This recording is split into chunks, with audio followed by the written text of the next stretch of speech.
Vamos a inclinar el rostro para orar. Padre amado que estás en los cielos, gracias Señor por todo lo que hemos aprendido este día, por todo el cuidado, la protección, la compañía de tus ángeles, tu espíritu moviéndose, preparando la mente, el corazón de tus hijos para recibir tu palabra. En este momento suplicamos una vez más que nos hables a través de lo que has dejado escrito. En el nombre de Jesucristo. Amén. Muy bien, hermanos. Como les dije, cada noche vamos a estudiar la vida de un personaje bíblico. Hoy día vamos a hablar un poco de Abigail, una mujer que no es muy mencionada, pocas veces se predica un sermón sobre ella, y sin embargo es una mujer extraordinaria y de cierta manera un símbolo de Jesucristo. Esto es admirable y ustedes van a ver. Vamos a colocar el texto ahí en la tela. A ver cómo es esto. ¿Dónde está el texto? Ahí está. Muy bien.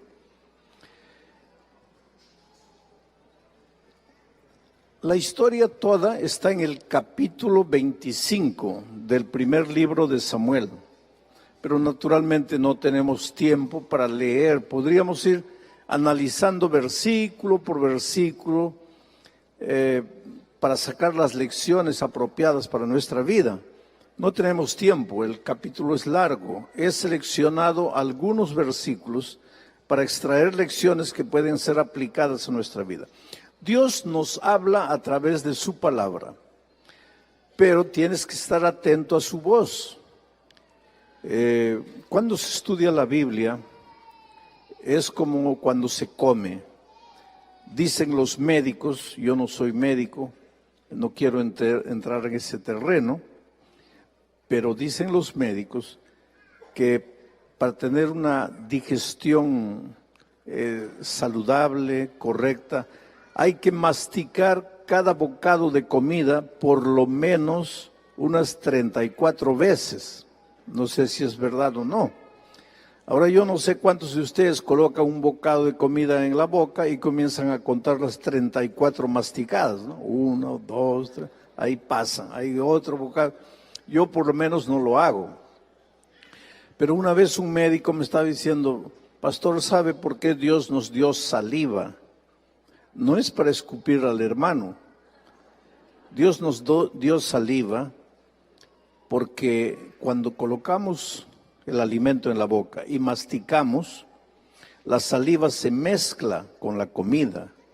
Y cuanto más la saliva se mezcla con la comida y tragamos ya el bolo alimenticio bien mezclado con saliva, entonces el proceso digestivo es mucho más saludable. Y el resultado de eso se refleja en la piel, se refleja en el ánimo, se refleja en muchas cosas. Entonces, pero la mayoría de nosotros pues no masticamos, no comemos, en realidad tragamos. ¿Cuál es la diferencia entre comer y tragar? Se come masticando, mezclando la comida con la saliva. Y se traga, el gallo traga, ¿no? ¿Y saben por qué traga el gallo? Porque el gallo antes de la comida, antes de ir a la barriga, pasa por el buche. Pero nosotros no tenemos buche, nosotros tenemos directo a la barriga. Por eso tenemos que masticar. Ahora, esto que es una realidad en la vida física, es una realidad en la vida espiritual. Si tú tomas el texto, lo lees sin entender y ya leí, eso no te sirvió de nada, estás tragando la palabra de Dios.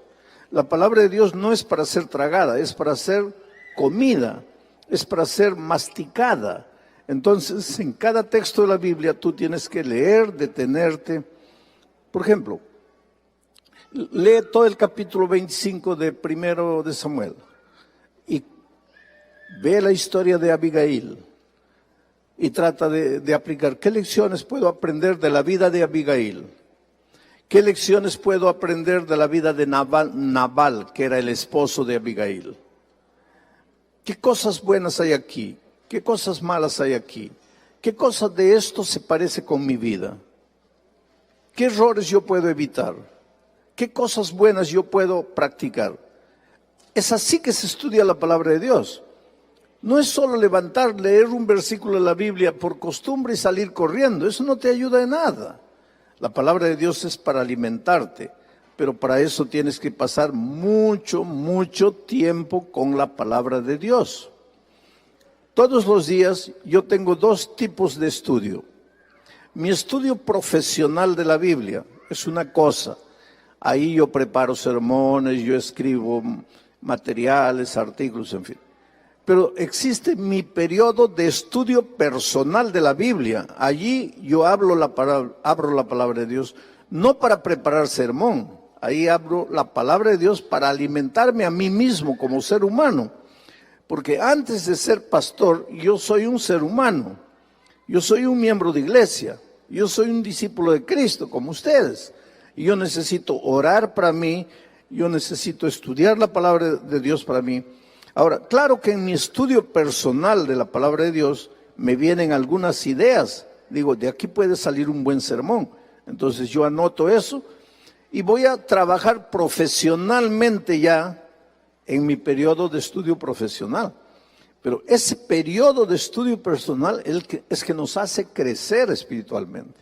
Tenemos que alimentarnos de la palabra de Dios.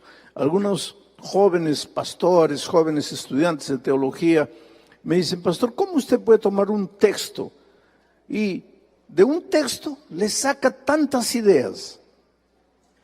Es que he pasado horas y horas con ese texto. Lo he leído en una versión, lo he leído en otra versión, lo he leído en otra versión. He ido al griego o al hebreo, he analizado la palabra, he leído la cultura de aquel tiempo, he leído lo que el comentario de la hermana White dice con relación a ese texto, he leído lo que los otros comentarios dicen, y entonces tengo pues un panorama completo del texto. Hay que pasar mucho tiempo con la palabra de Dios. Predicar no es abrir la Biblia y comenzar a hablar cualquier cosa que te viene en la hora. Tienes que pasar mucho tiempo. Tú personalmente, aunque no prediques, tienes que pasar tiempo con la palabra de Dios. Eso te va a alimentar. Bueno, el capítulo es largo, pero yo he seleccionado algunos versículos. El versículo 3 dice, porque el versículo 1 empieza diciendo, había un hombre muy rico, y después describe la riqueza, tenía muchos carneros, tenía mucho ganado, un hombre rico. Pero el versículo 3 entonces ya define, y aquel varón rico se llamaba Nabal, y su mujer se llamaba Abigail. Era aquella mujer de buen entendimiento y de hermosa apariencia. Qué bueno cuando el buen entendimiento, que en hebreo es la palabra yokmah, que quiere decir literalmente sabiduría, sensatez, equilibrio, buen entendimiento, sentido común, todo eso es yokmah. Es interesante cuando Salomón fue nombrado rey de Israel, una noche en Gabaón se le presentó Dios y le dijo, Salomón, pídeme lo que quieras y yo te lo daré. Y él dijo, Señor, lo único que quiero es yokmah, o sea, sabiduría, para poder guiar a tu pueblo, sabiduría. Y Dios le dio sabiduría. Unos días después, Salomón estaba tranquilo y vienen dos mujeres trayendo un niño. ¿Se acuerdan de eso? Y una dice, este es mi hijo. La otra dice, no, es mi hijo. La otra, no, es mi hijo.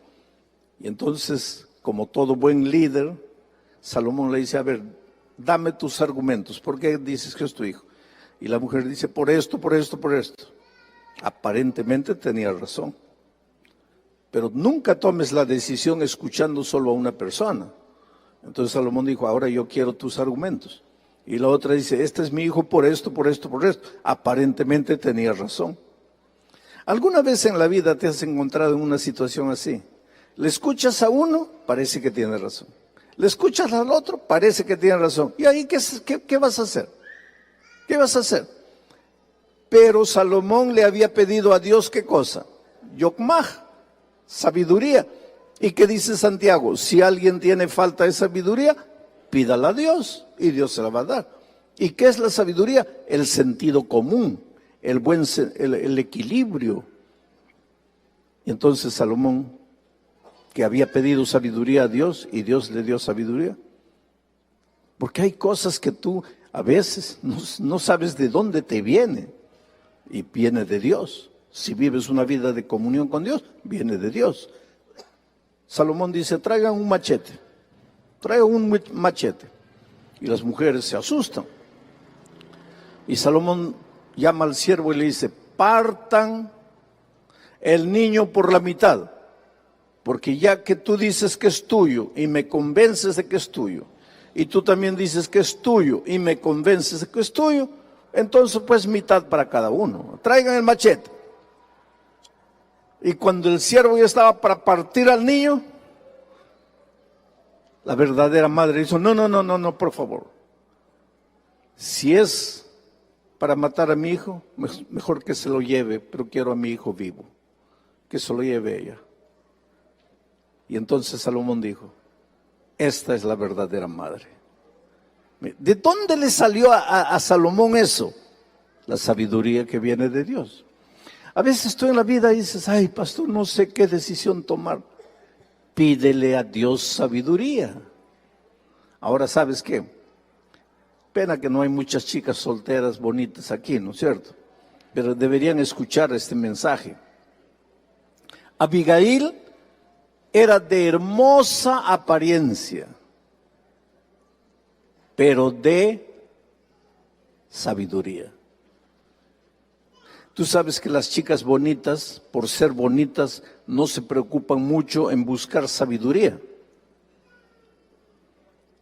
Y los muchachos, en lugar de buscar a las mujeres sabias, andan buscando a las mujeres bonitas. Y la belleza cansa. En un año se acabó la atracción, pero la sabiduría dura para la vida toda. Abigail era una mujer bonita, muy bonita, pero sabia. Ahora, el esposo era un hombre muy rico, pero necio, imprudente, insensato, sin sabiduría. Ahora tú me vas a preguntar, ¿cómo una mujer bonita se casó con un hombre insensato? Es que en aquellos tiempos las mujeres no escogían esposo. En aquel tiempo las chicas eran obligadas a casarse con el esposo que el padre les determinaba. Y generalmente papás sin sabiduría, porque también existen padres sin sabiduría, le buscaban a la hija un hombre rico, un hombre que tuviese posesiones, que si tiene sabiduría, que si la va a tratar bien a mi hija, no me interesa, me interesa que tenga posesiones. Habían padres así, y parece que el padre de Abigail fue así. Dijo, no, cásate, este hombre te conviene. ¿Te conviene por qué? Porque tiene dinero. Cuidado, queridos. Se casó la pobre. Eran otros tiempos. Los judíos, tú sabes que tenían una oración. Decía, los judíos hombres, todos los días agradecían a Dios diciendo, Señor, te agradezco porque no nací gentil, quiere decir, no nací extranjero. No nací esclavo y no nací mujer. Esa era la oración del hombre judío. Ahora, ustedes, las hermanas, me van a preguntar, pero pastor, ¿por qué era la Biblia así? Es que no era la Biblia, querido. Todo comenzó en el jardín del Edén. Todo comenzó con la desobediencia, con la entrada del pecado. El pecado deformó la creación maravillosa de Dios. El hombre deformó su carácter, se volvió machista. Cuando Dios le dijo, tú vas a ser la cabeza, no estaba diciendo tú vas a abusar de la mujer, pero es que el pecado deformó el carácter del hombre y ahora el hombre se cree dueño de la mujer. Pero entonces los tiempos están cambiando, ahora la mujer se está yendo al otro extremo, porque yo tenía hace muchos años una secretaria que me decía, yo me voy a casar cuando encuentre un hombre con mi cabeza. Le digo, ¿cómo es así tu cabeza? A ver, ¿cómo piensas? Todos 50%, 50%. ¿Por qué el hombre tiene que valer más que yo? Y si no encuentro un hombre con mi cabeza, yo no me caso. Le digo, pero ¿cómo es eso de 50%, 50%? A ver, explícame. Dice, por ejemplo, si tenemos un hijo, yo me quedo en la casa mediodía cuidando del niño y mediodía voy a trabajar. Y mi esposo se queda mediodía trabajando y mediodía cuidando del niño. Tiene que ser así. 50%, 50%. Yo le dije, pero hija, si fuera así, Dios hubiera dicho, el hombre se queda embarazado 4 meses y medio, la mujer 4 meses y medio. No son las cosas. Miren ustedes. Hombre y mujer no somos iguales. Dios nos ha hecho diferentes, pero incompletos. El hombre es diferente de la mujer, pero es incompleto. ¿Para qué? Para que junto con la mujer se complete.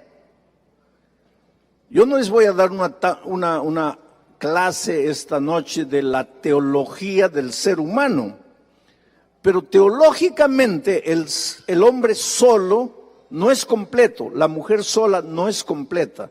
Cuando están juntos están completos, son un ser humano completo, separados son incompletos. Pero ¿quién vale más? Nadie vale más.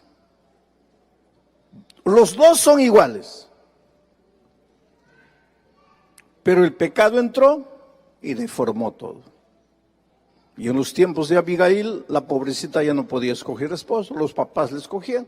Y padres sin sabiduría le escogían un marido rico, pero necio, torpe, malo.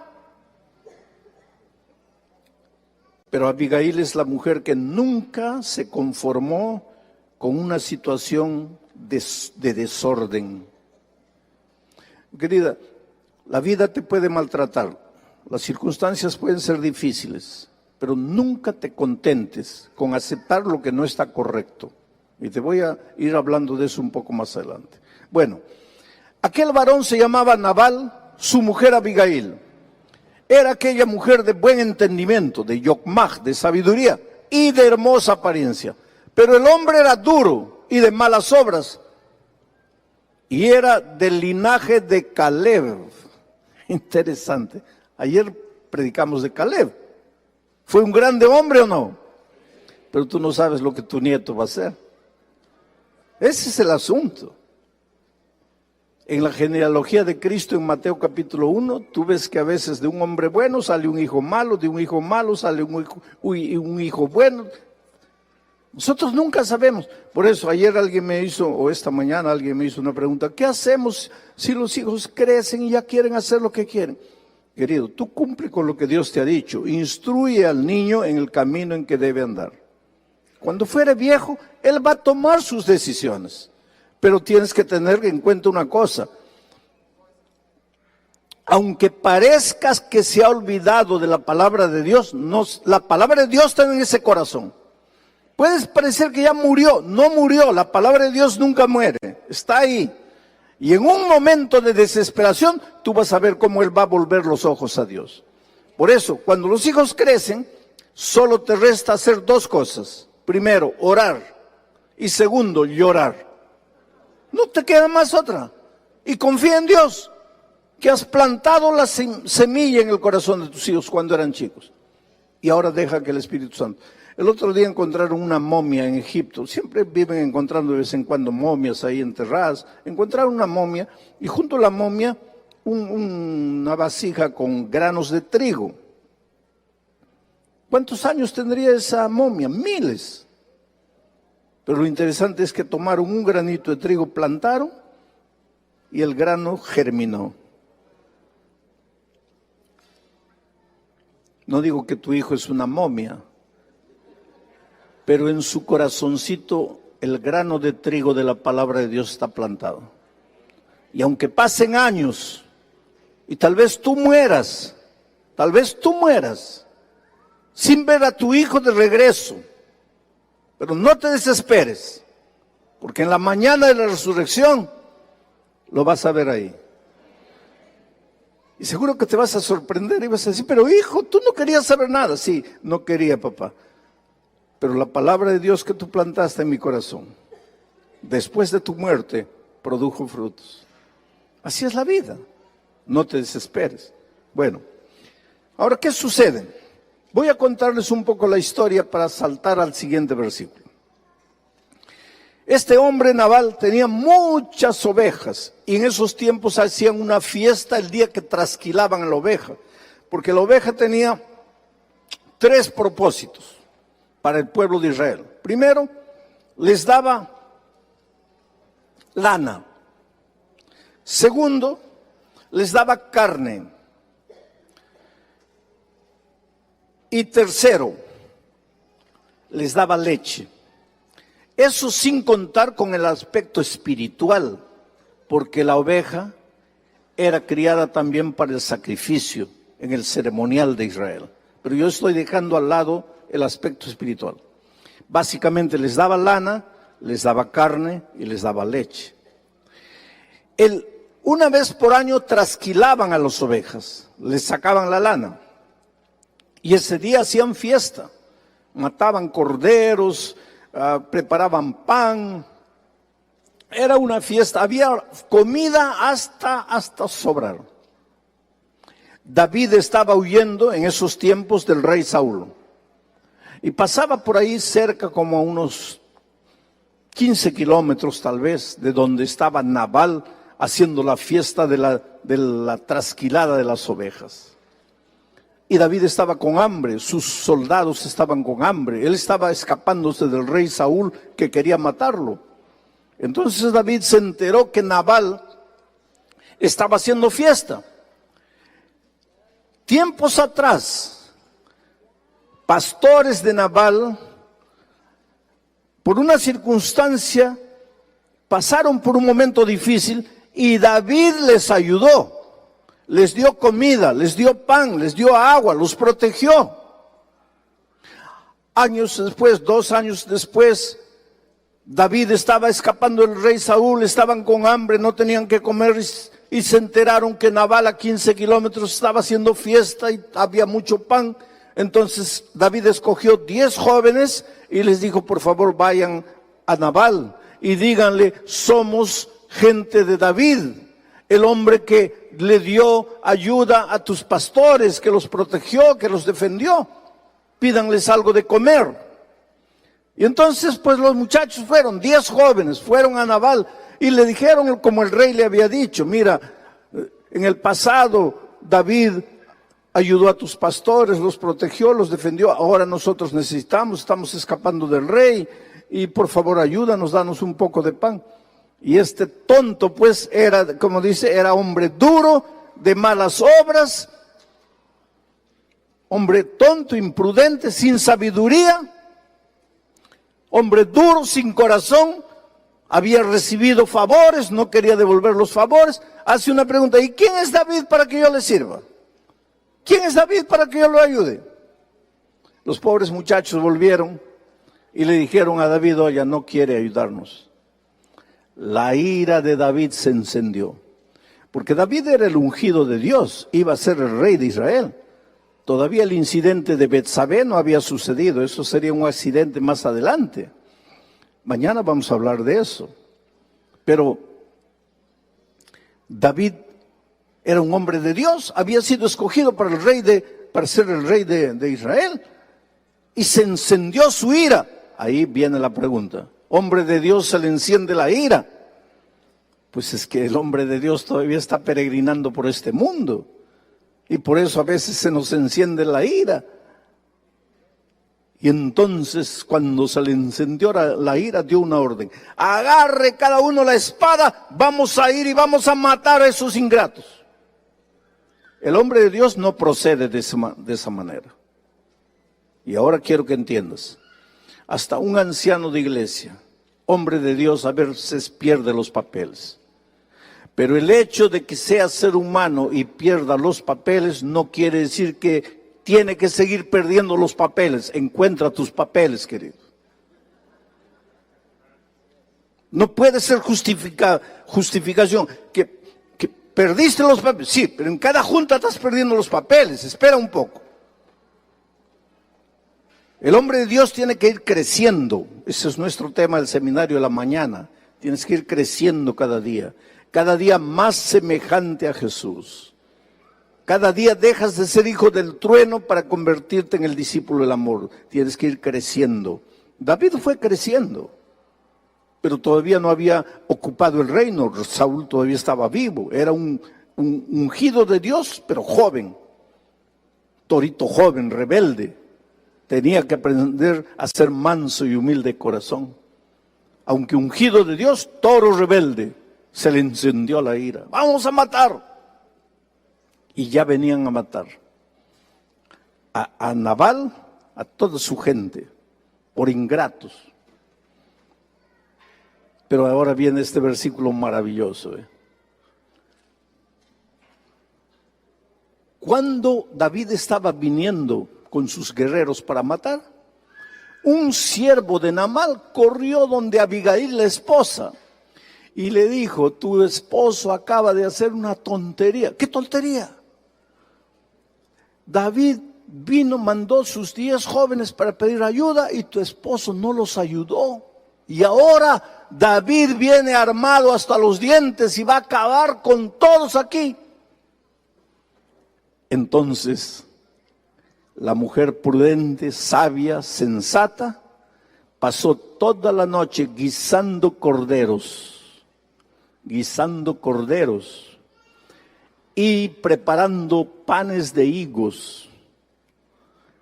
Y a la madrugada se levantó y se dirigió al encuentro de Nabal. ¿Para qué venía Nabal? Para matar. ¿A quién? A un pecador miserable. ¿Merecía morir ese pecador miserable? Sí. En aquel tiempo, el que la hacía, la pagaba. Ojo por ojo, diente por diente. Esa es la ley de aquellos tiempos. ¿Ese hombre era duro, malo, perverso? Sí. ¿Merecía morir? Sí. ¿Venía la muerte? Sí. Pero aparece la mujer ahora. Mira, montando un asno. Ahora dime una cosa. Piensa en Jesucristo. ¿Cómo entró a Jerusalén ya para entregarse a la muerte? ¿Cómo entró? Y ahora mira aquí a Abigail, montando un asno. Descendió por una parte secreta del monte. Ahora dime, ¿dónde murió Jesucristo? En un monte. ¿A dónde fue Abigail? A un monte. ¿Dónde estaba el monte donde Cristo murió? En Jerusalén, en el Calvario. ¿Cómo entró Jesús? Montando en un asno que nunca había sido montado. ¿A dónde fue Abigail? Al monte. ¿Para qué fue Abigail allá? Para interceder por Nabal, porque dice, y montando un asno, descendió por una parte secreta del monte, y he aquí David y sus hombres venían frente a ella, y ella les salió al encuentro.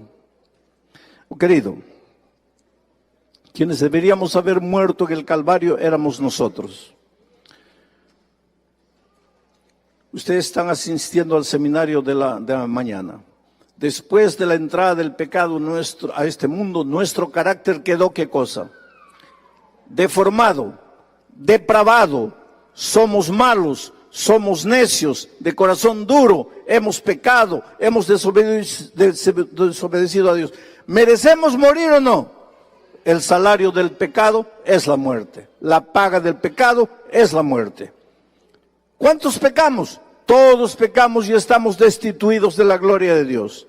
Todos merecemos morir. Entonces, quien tenía que haber sido clavado en la cruz del Calvario, éramos nosotros. Ahí venía el diablo al Calvario para matarnos a nosotros. Pero ahí va Jesús para sustituirnos, para ocupar nuestro lugar, para morir por nosotros. Ahora mira lo que hace Abigail.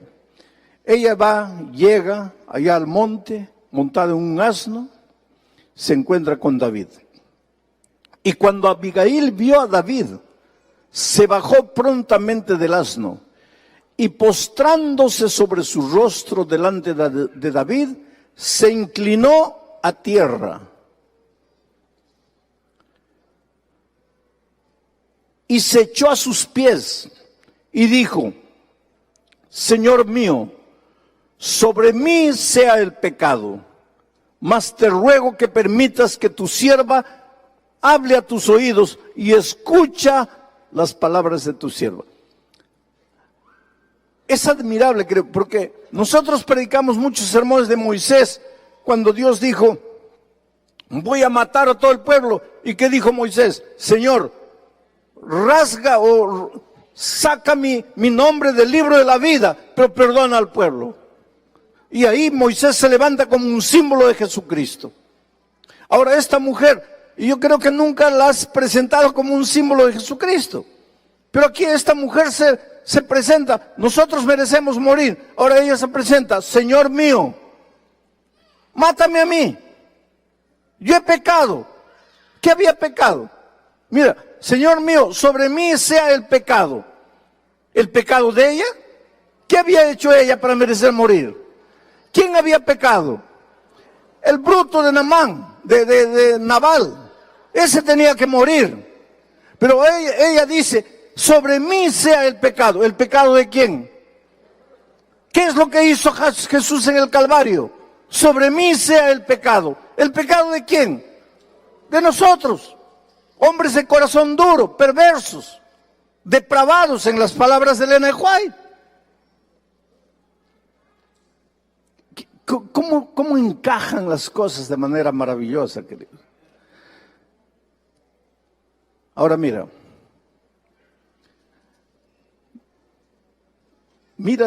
esta posición de Abigail. No haga caso ahora, mi señor, de ese hombre perverso. ¿De quién está hablando? De Nabal. No haga caso ahora, mi señor, de ese hombre perverso, de Nabal, porque conforme a su nombre, así es. Él se llama Nabal, y la insensatez está con él. Mas yo, tu sierva, no vi a los jóvenes que tú enviaste, porque si yo los hubiera visto, yo les hubiera dado comida. Pero el bruto de Nabal, el insensato, el perverso de Nabal no vio. Ahora, queridos, ¿quién era Abigail con relación a Nabal? ¿Quién era? ¿Qué era de Nabal? ¿Y la esposa no debe proteger al esposo? ¿Y aquí Abigail estaba ayudando al esposo o no estaba ayudando? ¿Hablando mal del esposo?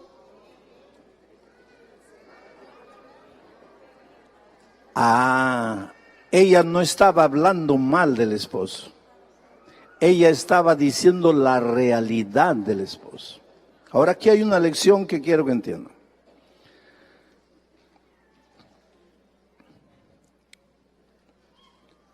Pues la vida me ha hecho enfrentar circunstancias difíciles y a veces hay situaciones que yo no quisiera vivir dos veces.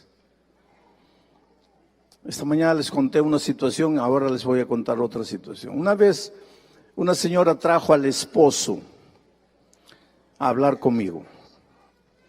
A la fuerza, él no quería. Ahora tú te vas a preguntar, pero si el hombre no quiere, ¿cómo es que ella lo llevó a la fuerza? Arrastrándolo, no lo arrastró, pero lo llevó obligado. ¿Pero cómo lo obligó? Te voy a contar. Este hombre era anciano de iglesia, un hombre bueno, un hombre que quería servir a Dios, un hombre conservador, un hombre admirado, un hombre respetado por la iglesia, pero infelizmente perdía los papeles constantemente. ¿Y qué es lo que había sucedido? Un sábado de mañana predicó un sermón bonito, llevó muchos espíritus de libros del espíritu de profecía, porque en ese tiempo no había slide, no había esas cosas. Llevó 4 o 5 libros, leyó que el cristiano debe ser así, que el mundo está entrando a la iglesia, porque esto, porque aquello, porque lo otro. Y después fueron a almorzar y la esposa sirvió el almuerzo. Y pues el arroz no estaba muy bien cocinado. Entonces cuando él metió el arroz a la boca y vio que estaba medio crudo, habló una palabra horrible, fea, que un cristiano nunca debería hablar. Y la esposa lo mira y le dice: pero hijo, acabas de predicar un sermón tan bonito y solo porque el arroz no me salió bien hablas esa cosa fea. ¿Para qué? Perdió los papeles. Agarró la vasija de arroz, ¡pah!, al suelo. Y no contento con eso, fue a agredir físicamente a la esposa. Pero los hijos crecen, querido. Ese hijito de 3, 4, 5 años que tienes, crece. Y el hijito de él, el mayor, ya había crecido, estaba con 12 años. Y cuando vio que el papá iba a agredir a la esposa, el niño de 12 años se colocó delante de la mamá y enfrentó al papá. Y le dijo, a mi madre no la vas a tocar. Y él nunca imaginó que el hijo un día lo iba a enfrentar. Pero ahora el hijo lo estaba enfrentando. No vas a tocar a mi mamá. Y él lo miró así asustado. Nunca imaginó que el hijo iba a reaccionar de esa manera. Sacó la correa, sacó el cinto. Y le dijo, hijo perverso, te voy a enseñar a guardar el 5.º mandamiento. ¿Qué dice el 5.º mandamiento? Honra a tu padre y a tu madre. ¿Por qué te atreves a enfrentarme? Te voy a enseñar a guardar el 5.º mandamiento. Y mientras él ahora quería enseñarle al hijo a guardar los mandamientos, porque él le enseñaba a guardar mandamiento a todo el mundo. Mientras estaba queriendo enseñar, la esposa fue, agarró su cartera, su bolsa y comenzó a salir. Y entonces él dejó al niño y corrió a la puerta y se plantó en la puerta. ¿A dónde vas? Y ella le dijo, voy a la policía. Te voy a denunciar. Tú no puedes tocarme físicamente, como lo has estado haciendo. Voy a la policía. No, no puedes hacer eso. ¿Por qué no puedo hacer? Porque la hermana de White dice que no debemos llevar nuestros problemas al mundo. Ah, qué bonito, la hermana de White dice eso. ¿Y la hermana de White dice que me puedes pegar? ¿La hermana de White dice que puedes hablar lo que has hablado solo porque el arroz no salió bien? No, no, no, no, no. Se acabó. Hoy día yo voy a la policía. Y en ese tiempo en el Brasil acababa de salir una ley llamada María da Penha. La ley María da Penha. ¿Hay algún brasileño aquí? ¿No hay brasileño? La ley María da Penha es una ley asustadora. María da Penha fue una mujer que murió agredida de tanto golpe, la pobre murió. Entonces se tramitó una ley y esa ley dice, hombre que pega a la esposa y es denunciado, 48 años, 48 horas, antes de que dé cualquier explicación, 48 horas al calabozo, sin hablar con nadie. No, que la ley, dale a ley. Después tú vas a explicar, 48 horas ahí. Y si el hombre acababa de salir la ley María da Penha, y ahora la esposa se le estaba yendo a la policía. Y el hombre pues comenzó pero hija, no puedes hacer eso. Mira el escándalo sobre la iglesia. Pues así son las cosas, querido. Nos preocupa el escándalo, pero no vivimos el evangelio. Y entonces cuando lo vio así desesperado la esposa, porque nuestras esposas son más inteligentes, mucho más inteligentes de lo que a veces nosotros pensamos. La esposa ya se dio cuenta, este pobrecito ya está en mis manos. Y entonces cuando vio así, le dijo, bueno, solo hay 2 caminos de que yo no vaya a la policía. Número 1, me matas, pero yo sé que no me vas a matar.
Número 2, el lunes a primera hora vas conmigo a hablar con el pastor Bullón. Ahí empezó las cosas. Dijo, bueno, por lo menos el pastor Bullón no me va a meter a la cárcel 48 horas. Entonces prefiero el pastor Bullón. Fue así que lo trajo el lunes a primera hora, por la fuerza. Ahora, la Iglesia Adventista enseña, entre las cosas que enseña, que ningún hombre debe agredir a su esposa. Y la esposa que es agredida no debe creer que si denuncia a su esposo está haciendo algo de malo. Y esta es la mujer. Dijo, Señor, yo quiero a mi esposo, yo lo amo, yo no quiero que muera. Pero tienes que saber que ese hombre es un hombre malo, es un hombre perverso.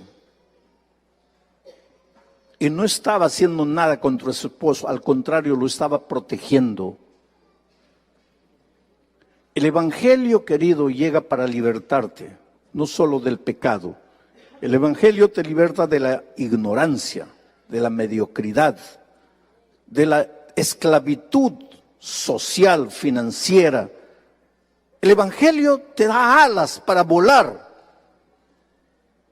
pero el Evangelio llega a tu vida para transformar tu corazón, para que dejes de ser perverso y te vuelvas un hombre noble, para que reflejes el carácter de Jesucristo. El Evangelio llega para prepararte para el reino de los cielos. Sabes que yo hablé con este hombre mucho tiempo. Él lloró, lloró, lloró. Nunca más lo vi.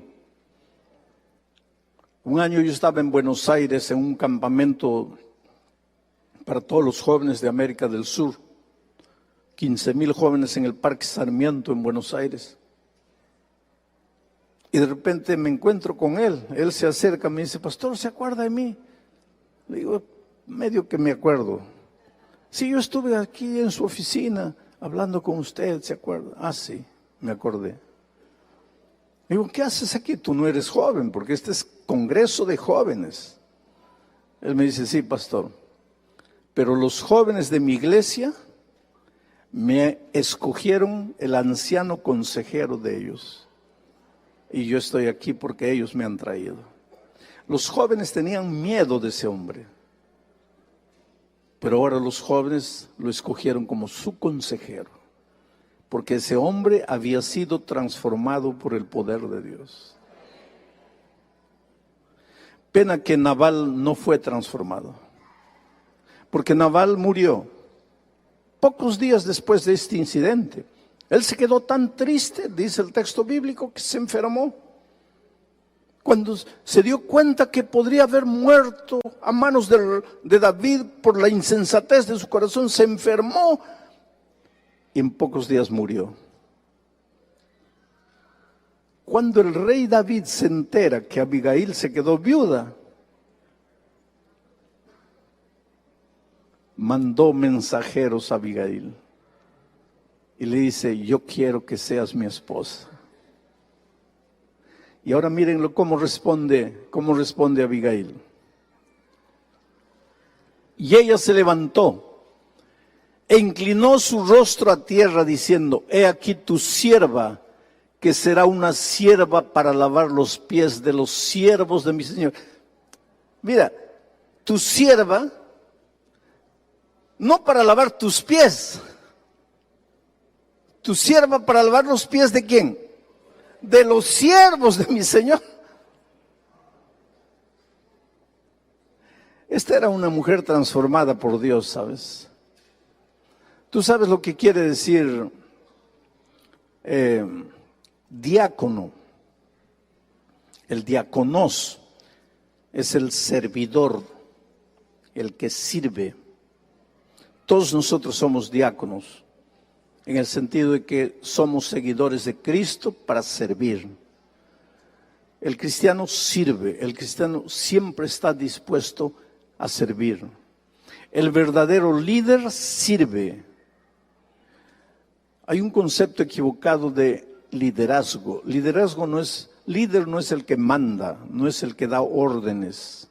Líder no es jefe, líder no es patrón, líder no es sargento, líder no es capataz. Líder es el que sirve. Y sirve tanto que las personas quieren seguirlo. Y entonces el líder lleva a las personas a donde él quiere, porque las personas...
personas lo siguen. Si tú eres oído y obedecido, mira, si tú eres oído, amado y seguido, tú eres un líder. Pero si tú solo eres oído y obedecido, tú eres un dictador, tú eres un sargento, tú eres un capataz, pero no eres líder. Todo esposo tiene el deber de ser líder en su casa. Ser seguido por amor. ¿Por quién? Por la esposa y por los hijos. Porque Dios ha establecido al esposo como cabeza de la casa.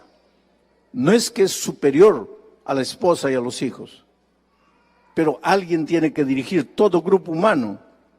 En la iglesia el pastor, en la ausencia del pastor el anciano primero, en el país el presidente, en la familia el padre, todo cuerpo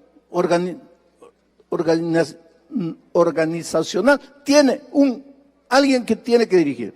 Dios ha establecido bíblicamente que es el esposo. El esposo es un líder, pero para ser líder tienes que conquistar el corazón de la esposa y de los hijos, que ellos voluntariamente quieran seguirte. Tú tienes que volverte el héroe de tu casa, el héroe.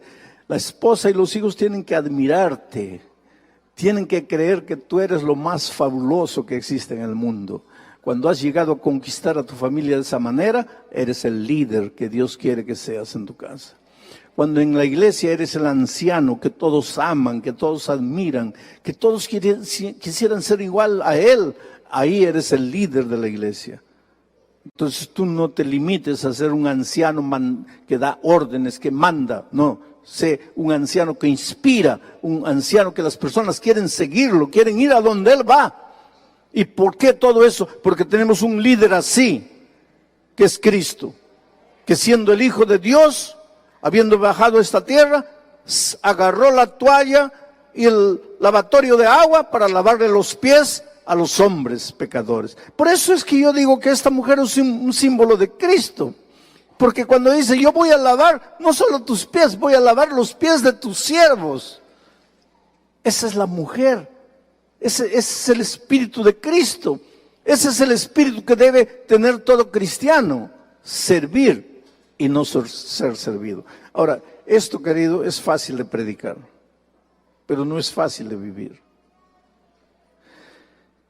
Alguien un día me dijo que el lugar donde todos se vuelven santos es aquí, este metro cuadrado aquí. Cuando entras aquí, te vuelves santo. Cuando sales de aquí, ahí es el verdadero ser humano. Por eso yo siempre digo que predicarles para ustedes, que no me conocen mucho, porque conocen mi cara, saben que no tengo cabello, esas cosas ustedes saben. pero ustedes no me conocen por dentro. Entonces, predicarles a ustedes es fácil para mí, porque ustedes no me conocen. Pero el sábado pasado yo prediqué en Brasilia, bauticé a un nieto mío, y ahí estaba mi hijo, ahí estaba mi esposa, ahí estaba mi nuera, ahí estaban mis nietos. Y entonces, cuando yo me levanté para predicar, le dije a Dios en mi corazón: Señor, ahora sí, ahora quiero ver si tú puedes hablar a través de mí. Porque si yo veo a mi esposa, a mis hijos, a mi nuera, a mis nietos así, entonces yo tengo que agradecer a Dios, porque ellos están no viendo al esposo nervioso, al suegro duro, al hijo intransigente, al padre intransigente, están viendo al hombre de Dios. Y ese es un desafío que todos tenemos en la vida, queridos. Dejarnos ser transformados por Dios. Llegar a tener el espíritu de esta mujer, Abigail. Ahora, ¿sabes lo que es ingrato en la vida?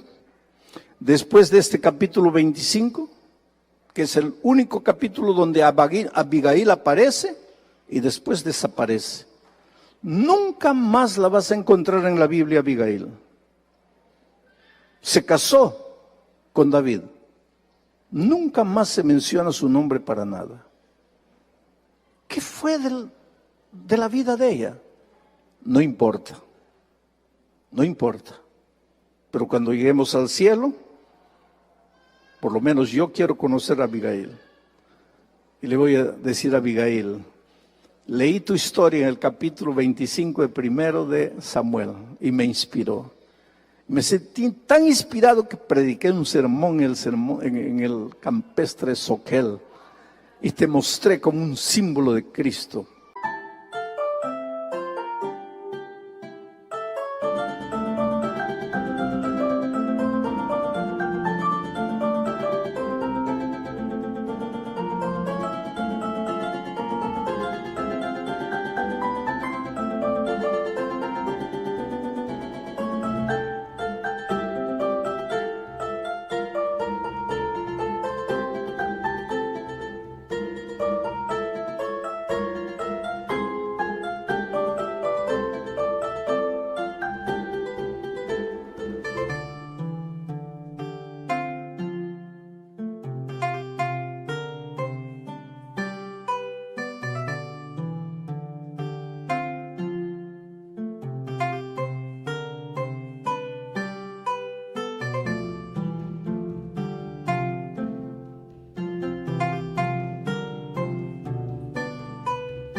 Porque tu sabiduría me inspiró, porque tu sencillez, tu humildad me inspiró a ser como tú, porque tú fuiste como Jesús.